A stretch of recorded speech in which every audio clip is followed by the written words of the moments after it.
ஆசிரியர்கள் அனைவருக்கும் வணக்கம். இந்த பிடிபிஆர்டியினுடைய certificate verification and counselling process ஒரு பக்கம் போயிட்டுருக்கு. பட் அதுலேயும் 2% அமைச்சு பணியிடங்களுக்கான வழக்கு அப்படிங்கிறது இன்னும் நீதிமன்றத்தில் நிலுவையில் இருக்குது. அப்புறம் எப்படி போஸ்டிங் ஒரு பக்கம் அப்பாயிண்ட் பண்ணுறாங்க அப்படின்னு நீங்கள் கேட்கலாம்.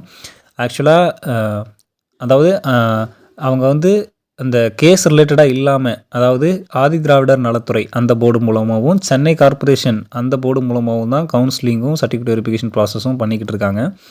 ஸோ அந்த அமைச்சு பணியிடங்களுக்கான 2% கேஸ் கம்ப்ளீட் ஆனதுக்கப்புறம் தான் பள்ளிக்கல்வித்துறையிலையோ அல்லது மற்ற டிபார்ட்மெண்ட்லேயோ வந்து பார்த்தோன்னா கவுன்சிலிங் நடத்த முடியும். ஏன்னா கோர்ட்டில் கேஸ் இருக்கும்போது கவுன்சிலிங் ப்ராசஸ் அப்படிங்கிறது பண்ண முடியாது. அதில் டிஸ்டர்ப் இல்லாத அந்த டிபார்ட்மெண்ட்ஸில் மட்டும்தான் இப்போ நடத்திக்கிட்டு இருக்காங்க.